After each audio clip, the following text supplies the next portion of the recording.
Docteur Ruez, merci d'avoir accepté l'invitation du Club de la Presse donc pour venir nous parler de la souffrance au travail. D'abord, ce qui m'a considérablement étonné, ça va vous étonner, c'est que pendant les 5 premières années, je ne voyais pas, mais vraiment pas, d'atteinte à la santé au travail. Et dans ce milieu, je n'ignore rien sur la question des rayonnements ionisants. Il n'empêche que moi j'ai vu démarrer 2 centrales nucléaires sur 4, et j'étais vraiment étonné au sens de l'étonnement, de l'incompréhension, du fait que les gens allaient bien.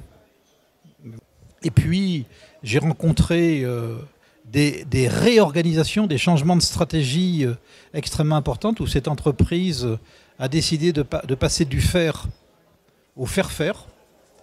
Et donc, toutes les années 90, ce qui m'a énormément marqué, j'ai été confronté à 2 grands phénomènes, à la fois le phénomène de la précarisation du travail, de la sous-traitance, donc des prestataires. Voilà, donc avec d'autres, j'ai beaucoup mouillé ma chemise sur ce terrain-là, on pourra en reparler. Et puis, j'ai aussi rencontré l'émergence de la psychopathologie du travail, puisque je m'y intéressais quand même les 10 années précédentes, à travers des actions d'enseignement au CNAM, aux arts et métiers, entre guillemets. Voilà, et donc ça a été quelque chose qui a totalement transformé mon regard du côté de l'épidémiologie, de la psychopathologie du travail, de la sociologie, etc. Et c'est là d'ailleurs que j'étais confronté pour la première fois, ce qui était absolument inhabituel, d'ailleurs c'est jamais sorti dans la presse, à une première série de suicides professionnels. Donc là on est en 94-95. Milieu des années 90. Donc voilà, aucun article n'en a jamais parlé de rien. On peut rencontrer en médecine du travail des choses qu'on n'a pas appris à penser.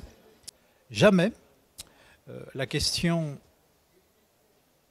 du lien d'un suicide avec le travail n'avait été posée, jamais. Tout ça pour dire donc que c'était une période où, si la question de la psychopathologie du travail en termes de dépression, en termes de souffrance, était bien posée, en termes de mort, elle n'existe pas. Et puis les années 2000, j'étais confronté au milieu des années 2000 à une période de restructuration industrielle que beaucoup d'entreprises ont traversée, surtout celles qui sous-traitaient, et où en fin de compte, le fait d'avoir des hommes et des femmes dans le noyau stable des entreprises était considéré comme un empêchement. Là, j'ai été confronté à de la vraie maltraitance stratégique, ce qui explique la nouvelle vague de suicides.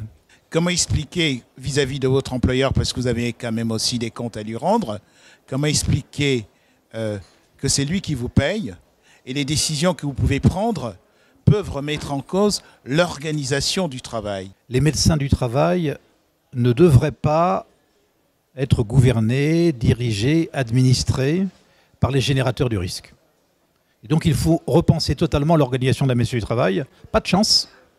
Vient de sortir le 30 janvier un décret qui encore aggrave la situation. Donc moi j'ai passé 20 ans de ma vie à me battre pour que les médecins indépendants du travail gagnent leur indépendance. C'est raté, d'autant que, comme vous l'avez très bien dit, autant par rapport aux risques environnementaux, les employeurs pouvaient nous suivre, même sur l'amiante. Sur les risques organisationnels, on est sur le cœur du process économique et où les marges de manœuvre financières se font sur le dos de la santé des hommes et des femmes.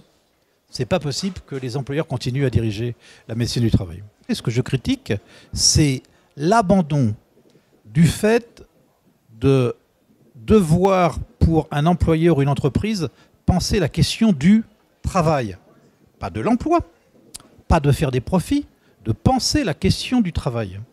Et il se trouve que le processus de sous-traitance s'est accompagné d'un processus de normalisation, tout le système ISO, où on a pensé que les salariés collectivement étaient interchangeables et que ce processus faisait fi d'une histoire humaine, de la construction de compétences, ici et maintenant, sur lesquelles des employeurs gérés comme des officiers de marine, changeant tous les 3-4 ans, pourraient faire fi de cette histoire. J'ai maintenant 30 ans, dont presque 30 ans de bouteille dans le même endroit. Alors vraiment, les pistes, ou d'amélioration, ou de transformation, ou de rénovation de n'importe quelle situation ne peuvent jamais faire fi d'une histoire humaine collective d'un travail donné. Et ce qui fait s'effondrer la santé des personnes, ce n'est pas la sous-traitance. Pour votre information, j'ai vu démarrer les centrales nucléaires où ceux qui savaient, c'étaient les prestataires. C'était l'entreprise Alstom et l'entreprise Framatome qui ont appris aux agents EDF à travailler. Donc je ne confonds pas la sous-traitance de capacité avec des sous-traitances pour casser le coût du travail et pour diviser. Ce qui fait que les personnes s'effondrent, c'est quand ils ne sont plus en capacité de bien travailler.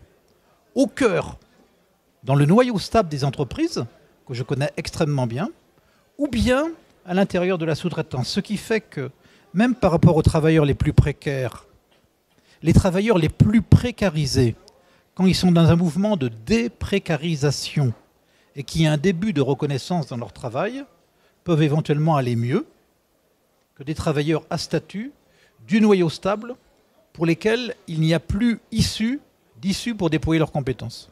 Je voudrais qu'on revienne un petit peu sur la question de l'organisation de la médecine du travail.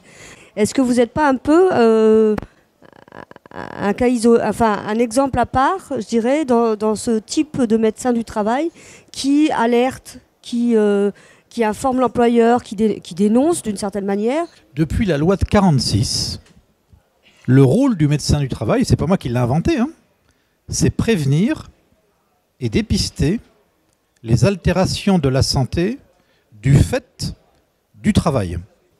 Les employeurs, ils ont cru positivement pour eux que les médecins du travail étaient leur rempart juridique contre la responsabilité qu'ils auraient à exposer des salariés qui n'auraient pas, en gros, je vais caricaturer, un profil de l'arientype résistant à tout et pour tout.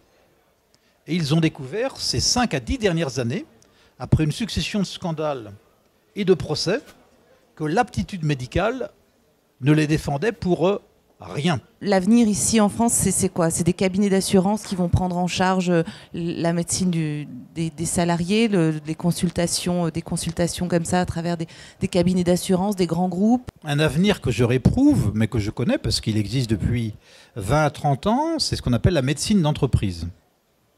C'est-à-dire éventuellement des médecins compétents qui travaillent sans statut, rattachés directement au donneur d'ordre économique de l'entreprise, qui ont accès à des informations sanitaires, exactement comme un médecin d'assurance, et qui sélectionnent, arbitrent des choix économiques en profitant de son statut de médecin pour normalement avoir un secteur préservé de l'intimité des hommes et des femmes tel que la Constitution française le permet. Peut-être qu'on peut faire un point sur justement la centrale d'Avoine. Comment ça va aujourd'hui? On ne rencontre plus dans cette centrale de maltraitance stratégique. J'ai connu 4 ans de maltraitance stratégique. La maltraitance stratégique, c'est comment une entreprise qui a le projet de se débarrasser de ses salariés gère par la peur une entreprise pour éviter de déployer des moyens économiques conséquents qui lui permettraient, en se délestant des salariés surnuméraires de son point de vue, de trop payer. Ce qui est sûr, c'est que du côté de la maltraitance stratégique, il n'y a plus de maltraitance stratégique. Par contre, par rapport à la surcharge de travail objective, par rapport au déficit de compétences objectifs, par rapport au temps humain qu'il faut pour les reconstituer, entre 3 à 5 ans, il va y avoir entre 3 et 5 ans extrêmement difficiles, pour lesquels cette entreprise va être obligée de déployer des trésors, non pas d'imagination, mais de moyens, pour anticiper par rapport au départ des personnes, pour compagnonner à fond la caisse et puis pour pouvoir reconstruire ses compétences. Savoir la souffrance au travail, est-ce que ça concerne aussi les médecins du travail? Évidemment, oui. Et je pars en retraite pour protéger ma santé. Et donc voilà, ça fait 15 ou 20 ans que j'ai plus de vie culturelle, etc. Et je suis donc un handicapé social. Voilà, et donc j'aspire à reconstruire autre chose. Mais par contre, je pars apaisé, voilà, et satisfait du travail fait. Alors, je ne ferai ma dépression professionnelle que dans 1 an, mais pour l'instant, non. Parce que c'est moi qui choisis de partir.